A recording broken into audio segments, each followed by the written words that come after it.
Oke teman-teman, perkenalkan nama saya Mutiara Rumsari, biasa dipanggil Ara. Saya bekerja di Decoding. Decoding adalah sebuah perusahaan di bidang edukasi teknologi yang fokus memang mendidik talenta Indonesia untuk belajar programming. Apa nih kaitannya tema hari ini dengan program yang nanti akan saya perkenalkan ke teman-teman di akhir? Itu namanya adalah program Bangkit, di mana UB sendiri adalah peserta terbanyak nomor 2 se-Indonesia di program Kampus Merdeka yang sudah berjalan di tahun ketiga ini. Nah, oleh karena itu, izinkan saya menyampaikan paparan ini, upgrading skill set di era digital. Mungkin saja dari teman-teman di sini ada yang tertarik untuk kayak gimana sih sebenarnya menyibak keingintahuan yang pertama kali tentang gimana saya bisa melangkahkan kaki ke sana. Nah, mungkin supaya teman-teman di sini terarah gitu ya, talking points-nya saya udah siapkan 3 hal. Yang pertama, saya akan bahas dulu kenapa IT, kenapa bidang IT, dan mungkin teman-teman bisa melihat sebenarnya lanskap karir yang ada dalam dunia IT ini seperti apa. Terus yang kedua, ini yang sifatnya mungkin lebih holistik ya teman-teman.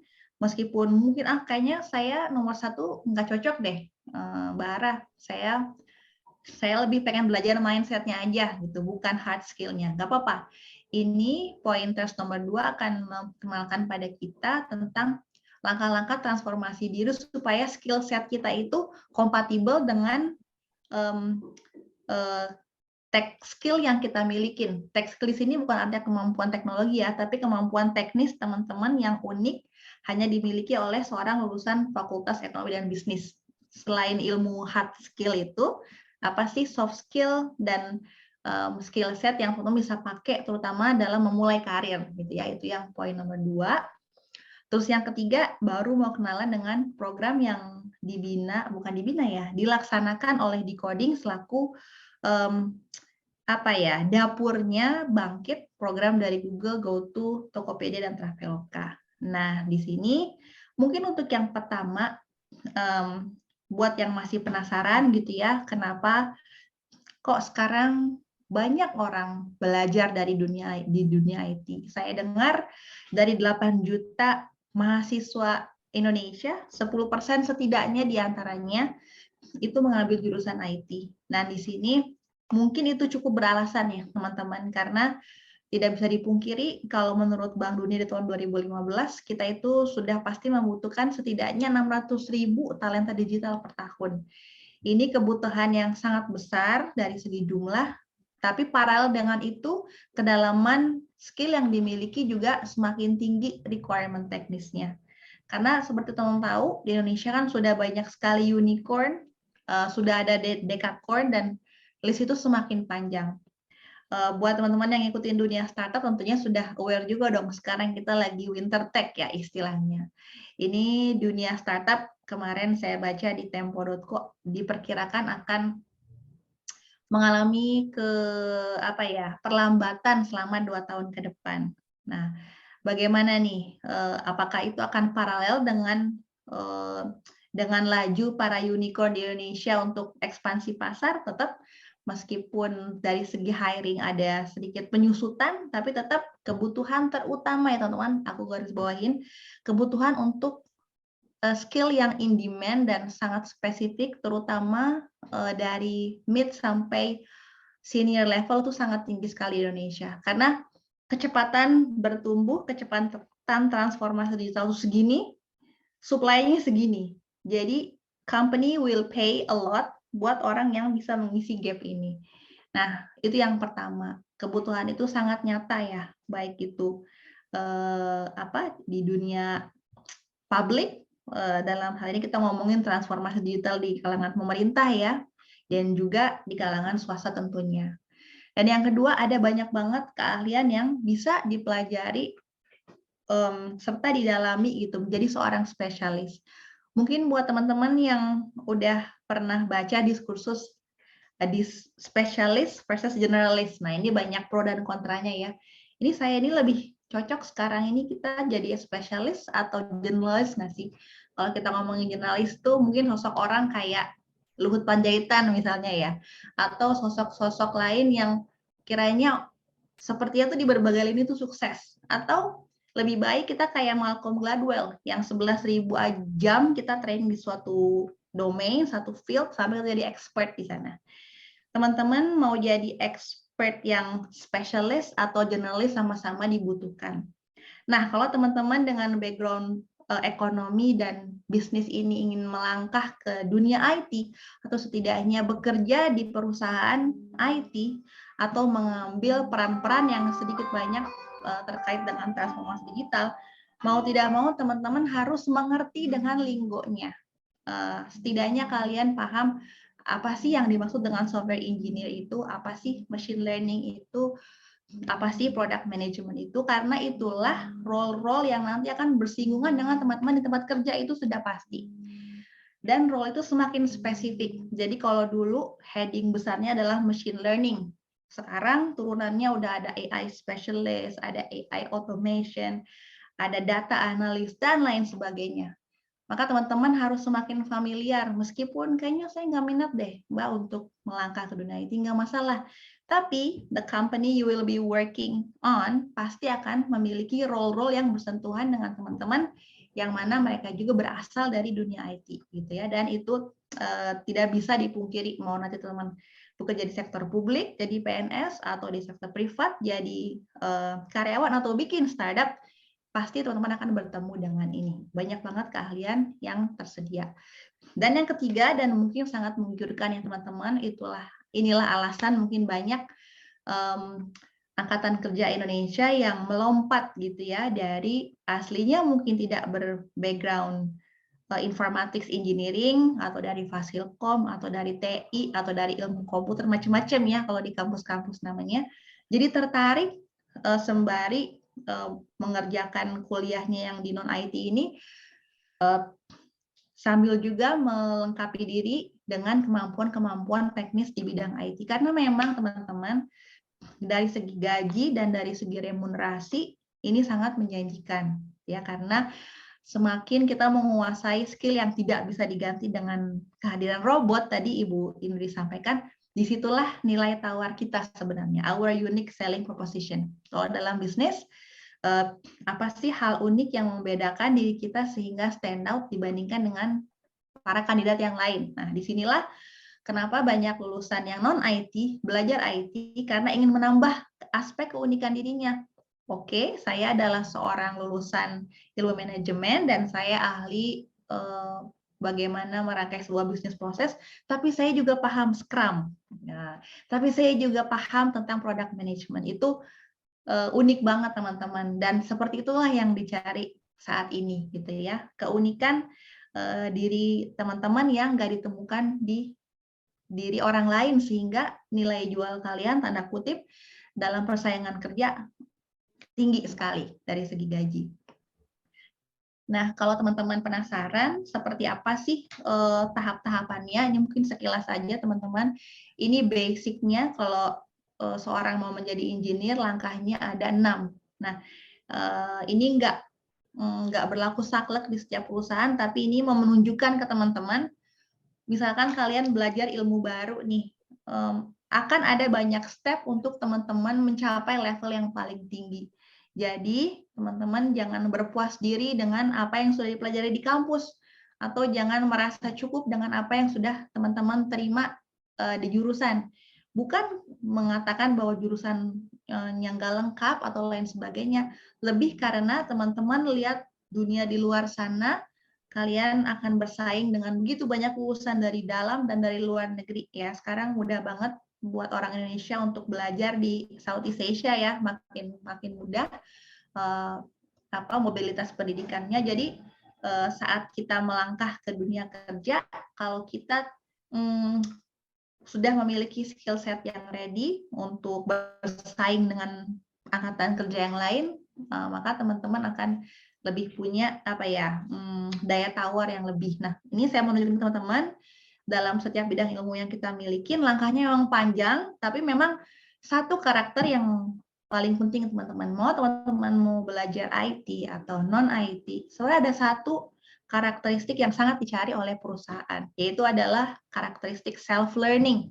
Teman-teman bisa belajar mandiri, tanpa disuruh, tanpa diminta, mengetahui apa yang dia suka, dan benar-benar menekuni, menelusuri minatnya dengan sungguh-sungguh. Nah, itu yang disebut dengan self-learning, dan ini adalah kualitas diri yang sangat mahal dan sangat dicari dalam setiap interview gitu ya.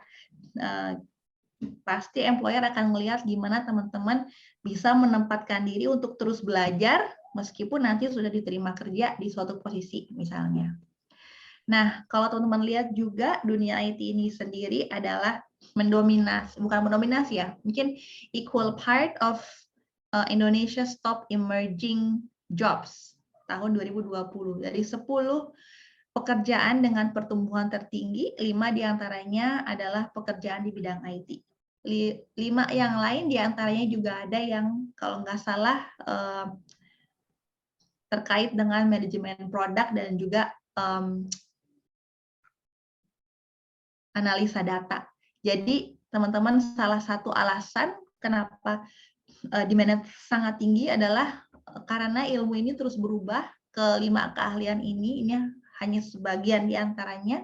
Ada AI specialist, DevOps engineer, data scientist, JavaScript developer, backend developer, dan lain sebagainya. Ini hanya sebagian diantaranya. Oke, kalau misalkan teman-teman ingin berpikiran bahwa saat ini mungkin bidang studi saya adalah di Fakultas Ekonomi dan Bisnis, gitu ya. Belum tahu teman-teman ke depannya akan serius mengambil spesialisasi atau akan jadi ahli di bidang apa. Nah, apapun rencana yang teman-teman milikin, jangan lupa untuk terus memiliki mindset dan juga mempraktekkan apa yang disebut dengan growth mindset. Jadi kalau teman-teman pernah baca ya bukunya Carol Dweck, jadi ini salah satu buku favorit saya.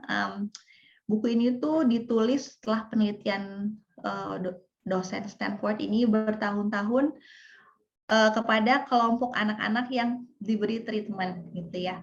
Jadi salah satu hasil uniknya adalah sebenarnya kepintaran, kecerdasan, intelijensia itu bisa dibikin.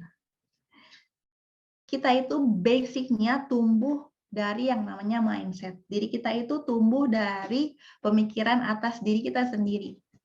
Jadi kalau kita berpikir bahwa talentaku udah, aku nggak nyampe, emang skillku mentok segini aja, maka kita akan percaya dan act upon that belief bahwa emang kita nggak bisa. Nah, growth mindset itu sangat berkebalikan dengan hal itu teman-teman. Bahwa teman-teman lihat nih ke depan, enak ya kalau kita misalkan berdiri di depan padang rumput yang luas, benar-benar nggak ada blockage, semua pemandangan terlihat begitu luas gitu ya horizonnya. Seperti itulah teman-teman harus ngelihat horizon perkembangan diri teman-teman.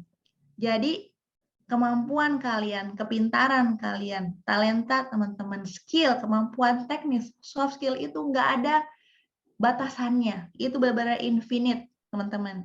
Nggak ada batasan kalian bisa sepintar apa, semaju apa, seberkembang apa, karena nggak ada batasan buat kalian itu berkembang gitu. Itu berawal dari sebuah pola pikir. Kalau misalkan teman-teman berusaha terus gagal, ya udah nggak apa-apa.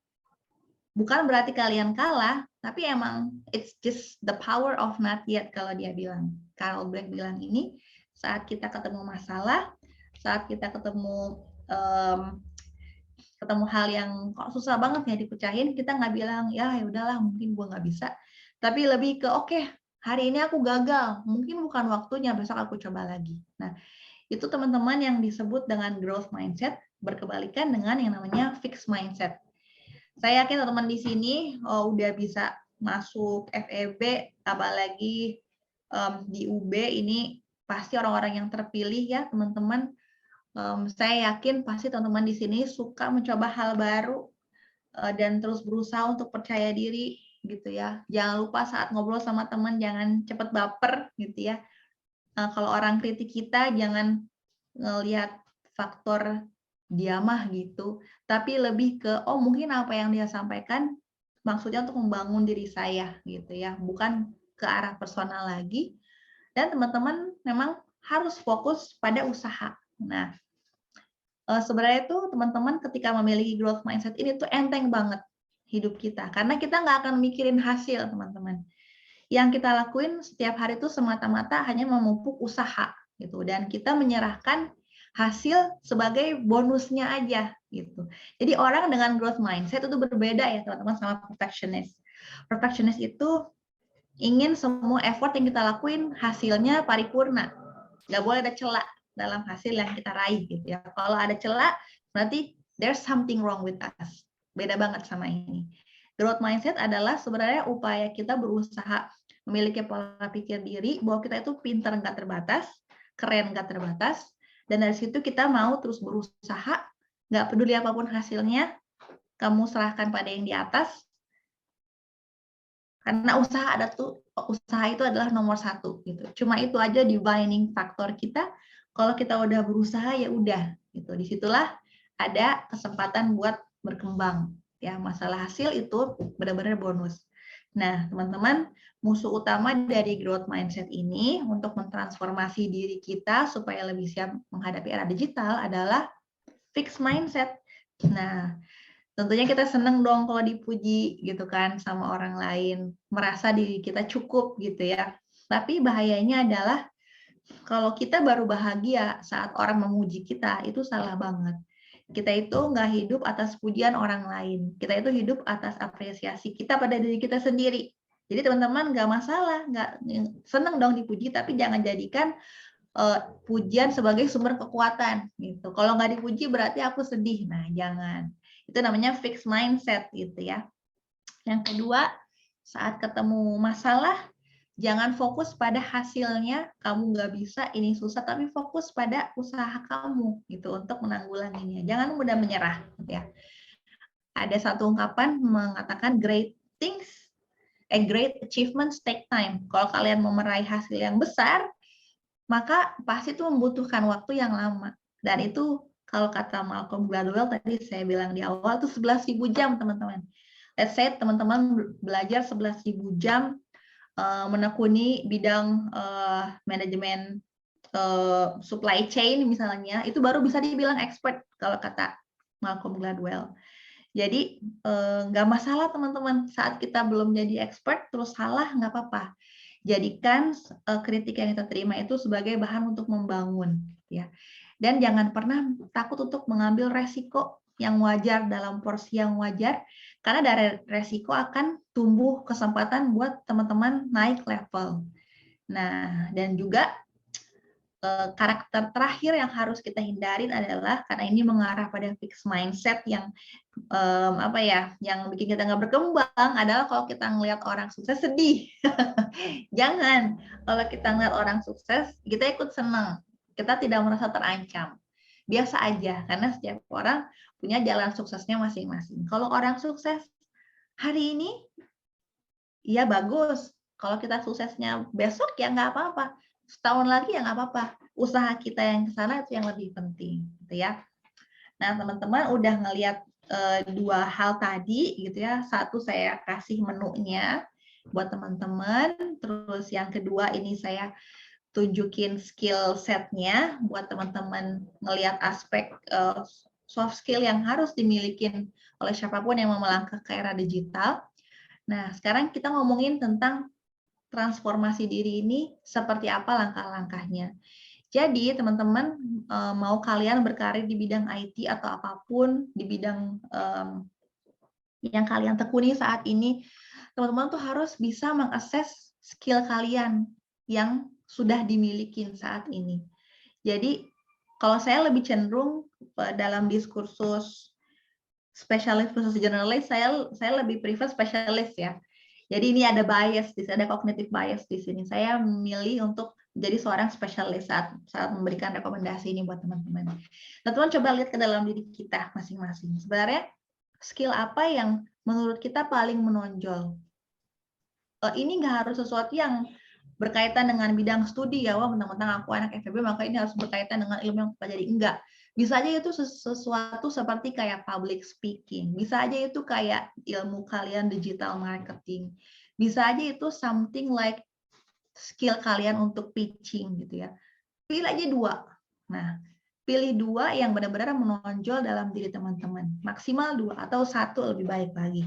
Nah, terus kalian tanya lagi ke dalam diri masing-masing, kenapa sih saya perlu keahlian itu gitu. Kenapa saya perlu menjadi seorang ahli dalam bidang public speaking misalnya. Oh, motivasi saya adalah ketika saya berumur 30, saya ingin menjadi seorang yang memiliki HR talent management sendiri misalnya, atau simply di usia 30 dengan profesi saya bisa memberangkatkan orang tua saya haji misalnya, atau di usia sekian saya bermimpi untuk memiliki rumah dan saya bisa menghidupi keluarga saya. Sesederhana itu teman-teman, mimpi itu nggak harus gede-gede, tapi kita perlu tujuan gitu. Karena tujuan itu saat kita jatuh akan bikin kita balik lagi. Nggak apa-apa, aku usaha lagi karena ada tujuan gitu ya. Yang ketiga, teman-teman jangan lupa siapin strateginya. Boleh dibilang teman-teman, strategi yang ada saat ini dengan Kampus Merdeka oleh Kemdikbudristek itu luar biasa banget. Kita ini nggak ngomongin Indonesia mengejar ketertinggalan ya, itu udah diskursus lama. Dengan Kampus Merdeka itu, Indonesia itu ada terdepan di bidang emancipated learning. Coba teman-teman lihat negara-negara lain ada nggak yang kayak di Indonesia? Jawabannya cuma 1, di Singapura. Jadi saya pernah ngelakuin sedikit riset ya. Negara-negara lain tuh benar-benar takjub ngelihat gimana Indonesia dengan inisiatif Merdeka Belajarnya itu mentransformasi lini pendidikan dari yang levelnya SD sampai pendidikan tinggi. Nah, teman-teman udah ada fasilitas kampus Merdeka untuk pendidikan tinggi. Menurut saya itu sayang banget kalau nggak dipakai. Itu adalah poin buat teman-teman mencapai poin 3 dan 4. Jadi kalian nggak usah mikir. Misalnya nih, strategi kalian, saya ingin menjadi seorang public speaker yang handal. Ini ya. Kadang-kadang strateginya di poin ketiga mau nggak mau kita ngambil kursus dong. Dan tentunya hal-hal seperti ini karena nggak dijadiin di kampus, pasti akan mengeluarkan uang ekstra. Nah, ini akan diberikan gratis oleh pemerintah lewat program Kampus Merdeka. Kenapa saya ini banget dukung banget ya dari dunia industri terhadap inisiatif ini, karena memang teman-teman dengan skill yang teman-teman dapatkan lewat program itu, kalian akan sangat jauh lebih siap untuk memasuki dunia kerja, untuk role apapun yang kalian inginkan. Nah, dengan itu teman-teman juga udah punya lini waktu, udah punya breakdown target sepanjang 1 semester di Kampus Merdeka, teman-teman akan belajar apa aja. Pun kalau misalkan teman-teman nggak ikut, kalian punya metode sendiri untuk mengejar tujuan yang sudah ditetapkan, nggak masalah. Tapi jangan lupa untuk menetapkan lini waktu alias timeline by when kalian harus achieve what gitu ya.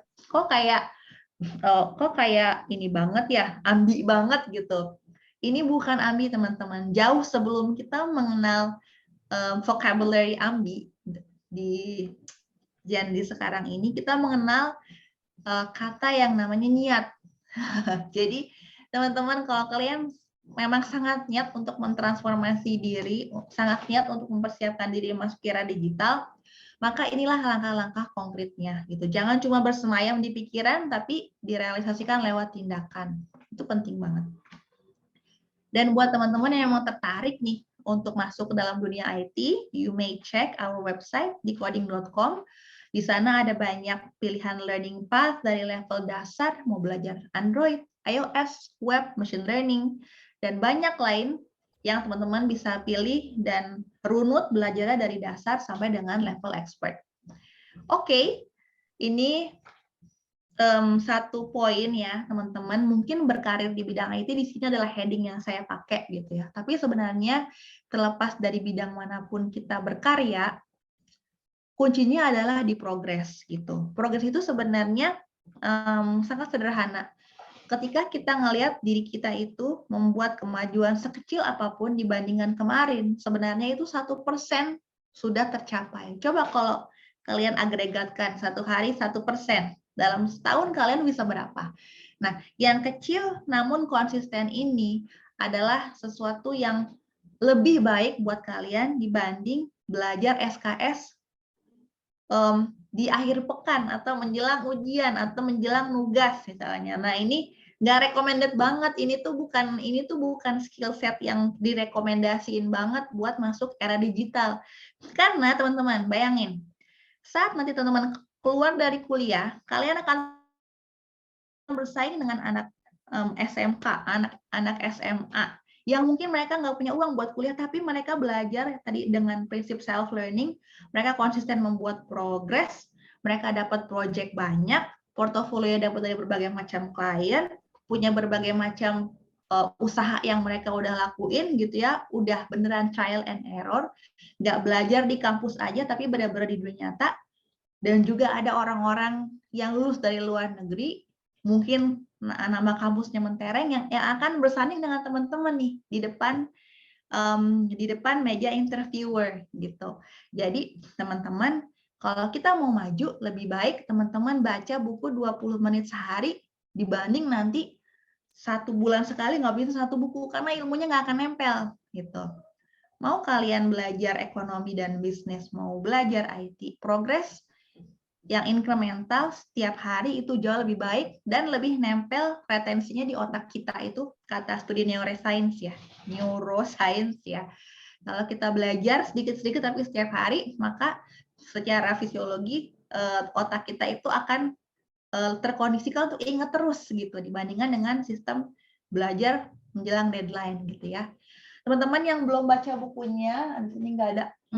Saya saranin banget, ini ada versi bahasa Indonesianya, ini James Clear. Buku ini ada banget di Gramedia, bahasa Indonesianya, bahasa Inggrisnya tuh banyak, juga di Tokopedia, ada 260 sekian kalau nggak salah saya lihat. Dia itu clearly bilang, untuk kita membangun kebiasaan yang baik, gitu ya, lakukanlah dengan hal-hal yang kita itu bisa melihat, menarik, dan kebiasaan itu mudah serta memuaskan. Contoh kayak gini, saya punya target dalam 1 minggu saya harus menghabiskan 1 buku. Nah, supaya saya bisa membangun kebiasaan membaca buku, saya memiliki cara bahwa sebelum tidur saya hanya boleh minum susu coklat kalau misalkan saya udah baca buku 20 menit gitu. Nanti setelah 20 menit saya bisa minum susu coklat, dan itu mudah buat saya karena pasti kita punya waktu dong sebelum tidur kapanpun itu. Dan hasilnya setelah 1 minggu baca buku itu memuaskan banget. Kita ngerasa lebih banyak menyerap ilmu yang apa ya, beda loh teman-teman, kita baca artikel sama kita baca buku. Baca buku itu sebenarnya kita berdialog sama diri kita sendiri. Kita tuh memberi makan jiwa kita lewat asupan yang bikin kita mikir. Kalau kita baca artikel sepotong-sepotong atau baca feed, scroll down social media, itu informasinya benar-benar fragmented, sedikit-sedikit, nggak bikin kita ahli dalam satu hal. We know a little bit things across many things. Tapi kalau buku, kita berusaha untuk mengerti si buku tadi lewat kacamata kita sebagai pembaca dengan POV penulis. Itu tuh bikin jiwa kita tuh lebih kaya. Jadi buat teman-teman, mungkin salah satu habit nih yang penting buat kita di dunia yang serba fast pace ini adalah back to basic, baca buku, teman-teman. 20 menit sehari sebelum tidur itu bagian dari 1% lebih baik setiap hari. Aku nggak suka baca buku, Mbak. Nggak apa-apa. Teman-teman ada tuh podcast, ada juga tuh misalnya nonton YouTube series tapi tentang apa namanya, kalau saya suka ngikutin Harvard yang MOOC itu di YouTube, kelas gratisnya. Jadi profesornya ngajar di Harvard di kelas yang amphitheater itu, terus kita nonton rekamannya tuh, saya seneng banget. Sehari sekali aja. Itu akan jauh lebih bermakna 20 menitnya dibandingin kita scrolling social media. Nah, tadi dua bagian yang pertama, teman-teman. Sekarang saya mau ngajakin teman-teman konkretnya. Gambarannya seperti apa sih, terutama buat kita yang ingin program pendidikan yang fully gratis, tapi benar-benar high quality. We are talking not about standar nasional ya, kita udah ngomongin standar global. Seperti apa? Ini yang coba kami deliver lewat program Bangkit. Di sini saya mau sharing ke teman-teman mungkin in my last 10 minutes. I'm gonna share with you this video. Tetangga yang ngomong ngapain cewek sekolah tinggi-tinggi juga ada tetangga yang ngomong ngapain cewek sekolah tinggi-tinggi juga nanti di dapur gitu. Tapi ambisiku lebih kuat daripada omongan mereka. Saya Lino Verlin, lulusan Bangkit. Sekarang saya bekerja sebagai website developer di Bali untuk bantu keluarga di desa. Saya dari Sempu, Kabupaten Banyuwangi, Jawa Timur. Kebanyakan orangnya tuh bekerja sebagai petani. Ibu saya seorang petani cabai. Pas saya dapat beasiswa teknik elektronik di Bali, ya senang banget dong. Bapak Ibu bangga banget. Lalu tiba-tiba pandemi datang. Penjualan cabai ibu saya menurun drastis.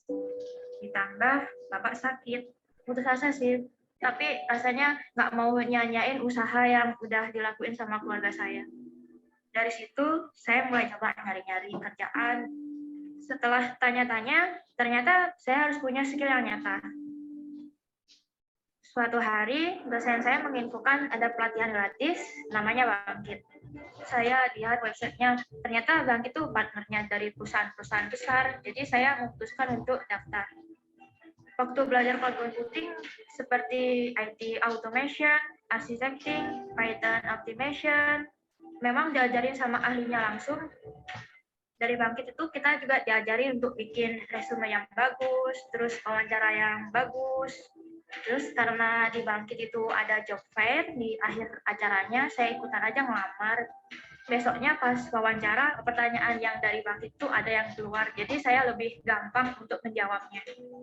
Akhirnya saya diterima jadi full-time website developer. Pas gajian pertama, bapak saya senangnya bukan main. Beliau bilang, biasanya orang tua yang ngasih ke anak, sekarang anak yang ngasih ke orang tua. Lino Verlin yang dulu, anak dari desa, kurang percaya diri. Lino Verlin yang sekarang lebih percaya diri karena punya banyak skill.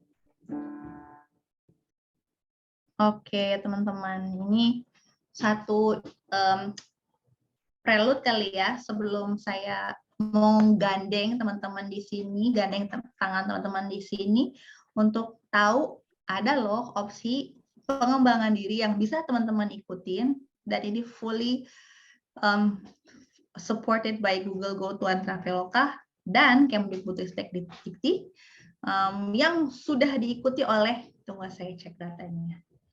Kalau tidak salah, Brawijaya itu adalah universitas nomor 2 dengan jumlah peserta dan lulusan Bangkit 2022. Tahun ini Brawijaya itu mengirimkan 167 siswa dengan tingkat kelulusan 92%. Ya. Yang nomor satunya itu dari ITS 276. Overall kita punya 3.100. Jadi lumayan banyak. Kedua tertinggi di Indonesia datang dari UB ya. Dan ada yang dari ekonomi dan bisnis juga, nanti kita lihat.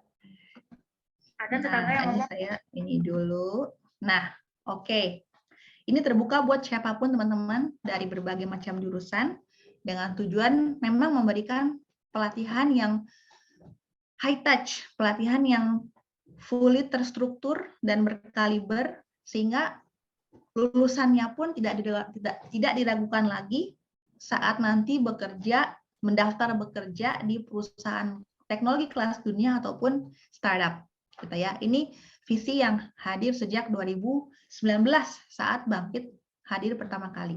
Nah, bagaimana nih kami mencapai visi tersebut? Jadi sejak 2019 itu memang Bangkit itu lahir pure karena keresahan industri, karena posisi top level di unicorn itu sulit terisi, tidak ada cukup banyak pool of talent yang bisa dijadikan bahan untuk hiring gitu. Gimana ya cara kita menyelesaikannya dalam sebuah website di Google, Google Traveloka, dan ada beberapa perwakilan kampus dan juga swasta yang lainnya mencetuskan ide Bangkit ini.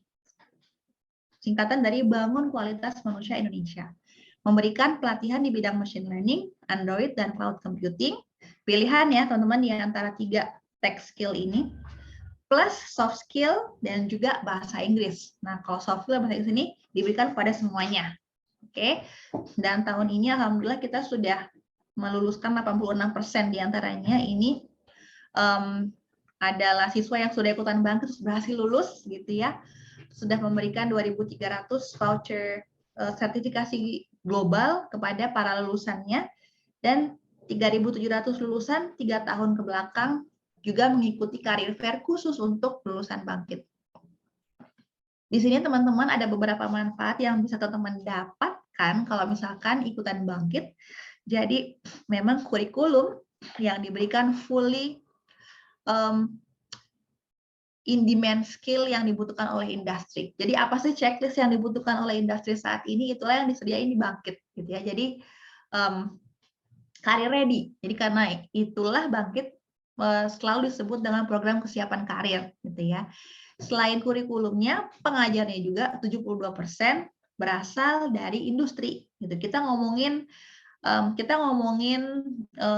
manajer dari mana unicorn, kita ngomongin pengajar dari BUMN, kita ngomongin praktisi dari startup yang benar-benar ngajar di kelas sinkronus buat teman-teman yang ikutan Bangkit.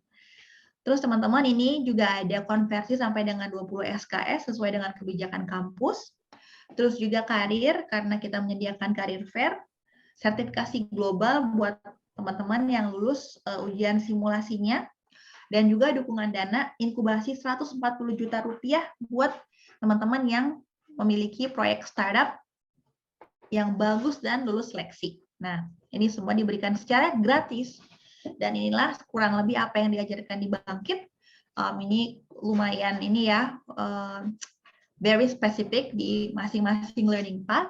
Tapi yang lebih general dan sangat diminati di Bangkit sebenarnya adalah ini mungkin ketiga ya. Jadi yang paling pertama disenangi di Bangkit itu kita kemarin survei bahasa Inggris. Yang kedua capstone project, di mana teman-teman itu akan berkelompok membangun sebuah produk atau menyelesaikan masalah real di perusahaan. Kalian akan ketemu dengan teman-teman seluruh Indonesia, bikin kelompok berenam, didampingi oleh mentor, beneran menyelesaikan masalah real gitu ya. Itu yang pertama. Yang pertama itu bahasa Inggris, yang kedua capstone project, yang ketiga soft skill nih, rating learning experience kita yang terbaik. Yang keempat baru yang tadi tech skill. Nah, di soft skill itu teman-teman bisa belajar tentang critical thinking. Gimana juga kita bisa menyiapkan diri buat interview, apa sih pertanyaan-pertanyaan yang keluar saat interview, atau gimana sih cara kita mengelola waktu dengan baik, apa sih 4 kuadran waktu itu, gimana sih kita bisa membawa diri saat kita ditanya tentang tell me more about yourself gitu, very practical skill. Gimana sih cara kita bisa nyemplung ke dalam satu environment yang baru, totally new, tapi kita bisa luas bergaul dengan orang-orang di sana. Diajarin di kelas adaptability. Gimana sih caranya kita punya ide nih di kepala, bisa mewujudkannya menjadi sebuah ide startup, diajarin di kelas idea generation dan MVP planning. Dan juga kelas startup valuation. Jadi ini semua diberikan oleh para instruktur yang juga datang dari industri. Nah, kalau yang di sebelah kanan, di bahasa Inggris, teman-teman akan dapetin ilmu verbal, melatih kecakapan oral bahasa Inggris, karena kelas 1 kelas speaking, kelas kecil cuma 20 orang, diajarin langsung oleh penutur asli ya, yang menggunakan Inggris sebagai bahasa pertama. Akan diajarin gimana sih kalau misalkan kita di rapat, kita mengemukakan pendapat, apa sih yang harus kita lakukan misalnya.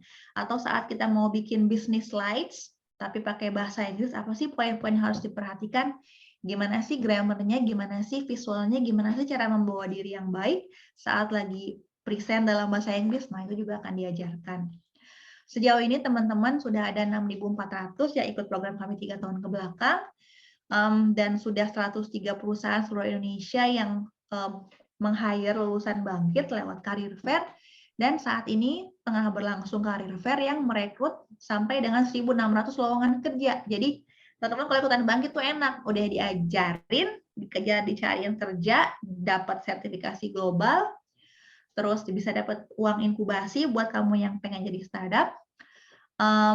Terus juga apalagi ya benefit yang lainnya. Itu sih benefit utamanya. Ini unik banget, kemarin kita nemu berita ini dari Dana. Mereka specifically cari intern dengan preferably is a Google Bangkit graduate. So this is buat kita jadi humble banget gitu, tahu sambutan industri itu sebegitu apa ya, tangan terbukanya gitu terhadap lulusan Bangkit. Itu kami senang banget.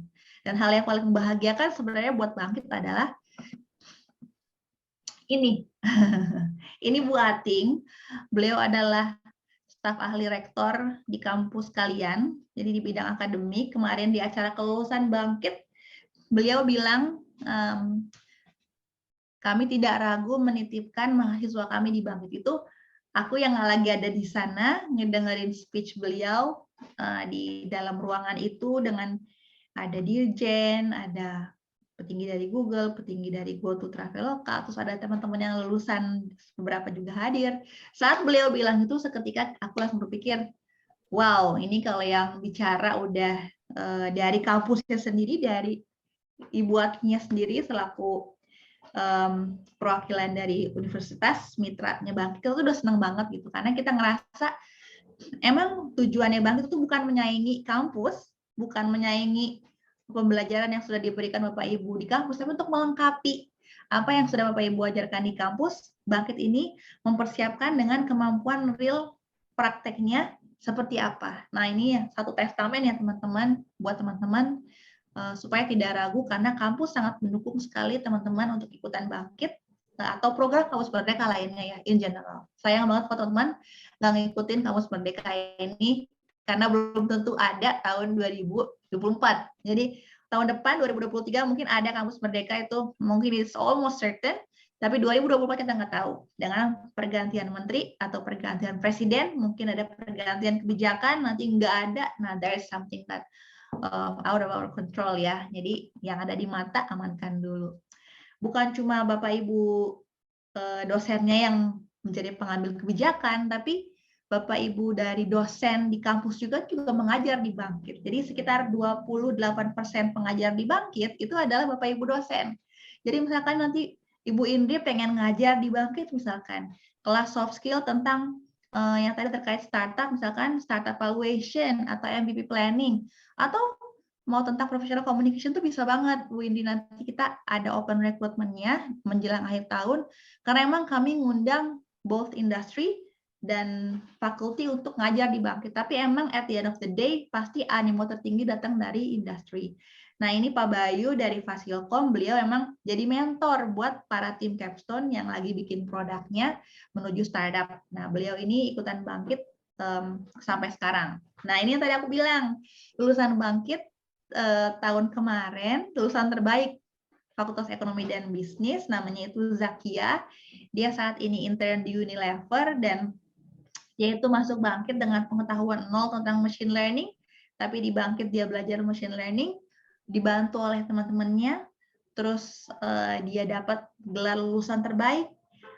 Saat lulus dari Bangkit, dia ngerasa yang paling dia akan praktekkan ya, dia bilang justru soft skill-nya, karena dia masih pengen belajar dan berkarir di bidang ekonomi dan bisnis. Saat ini dia intern di Unilever dengan domain itu, tapi ilmu dari Bangkit, insight tentang machine learning, membuat dia jadi tahu, oh ternyata di dalam dunia consumer product kayak gini, ilmu machine learning itu bisa dipraktekkan dalam berbagai hal. Dan juga soft skill itu kepake banget teman-teman. Nanti teman-teman boleh cek blog @bangkit.academy buat kamu-kamu yang masih penasaran dengan cerita lulusan lainnya. Juga ada Adi Setiawan nih dari Fasilkom. Kalau ini Adi itu teman kita yang keren semangatnya. Awalnya beliau sempat minder karena katanya mau ikutan BEM, takut ngerepotin teman-temannya karena menggunakan kursi roda ya. Tapi kemudian setelah dia tahu kampus Unibrau sangat mendukung difabel seperti dia dan teman-teman juga sangat suportif, dia perlahan keluar dari cangkangnya, ikutan bangkit. Dan sekarang selain meraih sertifikasi Global TFD, Adi itu sudah bekerja di udah pindah, bukan di sini, jadi software engineer intern di Clue kalau nggak salah, Jakarta saat ini gitu ya. Kalau teman-teman masih penasaran, boleh di foto ini, teman-teman akan nemuin cerita-cerita yang lebih bombay lagi ya. Benar-benar ada yang tadinya kerja di ojek online, namanya Shiva, sekarang jadi IT manager di perusahaan yang melebarkan sayap bisnisnya ke Asia Tenggara. Ada juga si Aditya yang kerja cetak kain gitu ya di perusahaan tekstil di Bandung, sekarang jadi Android developer di Amarbank. Ada yang ikutan bangkit 2 kali, Emir. Dia ikutan bangkit 2 kali, dapat sertifikasi global 2 kali, sekarang dia kerja di Shopee Singapura gitu ya. Kerjaannya bikin payment gateway buat pembayaran Shopee di Malaysia. Unik banget. Ada juga banyak deh teman-teman cerita-cerita lain gitu ya yang menunjukkan kepada kita semua ilmu di bidang IT ini sebenarnya mengajarkan kita bahwa dunia ini bergerak sangat dinamis. Teman-teman di sini belajar fakultas di FEB bukan berarti teman-teman harus stick gitu. Bagaimanapun aku spesialisnya cuma ini. Nah, enggak teman-teman. Justru dengan adanya program seperti ini, aku nggak ngomongin bangkit aja ya. Aku ngomongin lanskap kampus Merdeka ya. Teman-teman tuh dikasih pilihan dan juga dikasih banyak menu nih. Kira-kira bisa belajar apa lagi sih? Ya aku sendiri belum tahu aku ini bisa apa gitu. Nggak apa-apa kalau teman ngerasa kayak aku tuh nggak tahu Kak, sebenarnya aku tuh pinter apa. Lah justru ini tuh memberikan sarana buat teman-teman untuk nge-spot hidden talent yang teman-teman mungkin belum sadarin gitu. Kalau nggak sekarang, kalau nggak di luar kampus, gimana teman-teman bisa tahu, wah ternyata tuh aku jago juga ya Kak dalam hal digital marketing gitu. Ternyata aku seneng nih sama dunia copywriting. Nah, apapun bisa teman-teman. Ingat tadi ya, growth mindset, kemampuan kalian itu tidak terbatas. Bisa untuk terus digali dan dipacu. Berita baiknya teman-teman untuk tahun 2023 intake di bulan Februari, pendaftarannya akan kita mulai bulan depan. Jadi buat teman-teman stay tune aja di LinkedIn-nya Bangkit atau juga di Instagram-nya Decoding. Di sana kita akan info bagaimana teman-teman bisa ikutan daftar program Kampus Merdeka, program dari Kemdikbudristek yang ada buat teman-teman, ada buat kampus, ada buat mencerdaskan talenta digital Indonesia. Oke, kami tunggu kiprah kalian di dalam dunia teknologi. Terima kasih banyak semuanya. Terima kasih banyak atas perhatiannya. Dari saya sekian, Bu Indri, Patricia. Thank you very much for having me. Oke, terima kasih banyak Bu Ara. Ini kita sudah di reminder oleh timekeeper-nya nih. Waktunya sudah sangat mencukupi terkait sesi pada siang hari ini. Teman-teman, jika ada yang masih ingin ditanyakan, kita bisa reach out ke Instagram. Tadi sudah di-share ya di lewat screen beliau. Kemudian ini sedikit ada pantun penutup untuk Ibu Ara. Oke, Bu Indri. Oke. Penasaran nih. Disiapkan ya, Bu Ara. Oke. Dari mana awalnya cinta? Dari mata turun ke hati.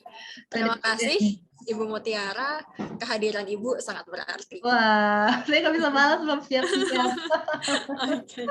Makasih banget Bu Indri sambutannya, saya bilang cakep. Cakep nih, terima kasih Mbak Gia. Oke, kita kembalikan ke MC. Silahkan Ivania.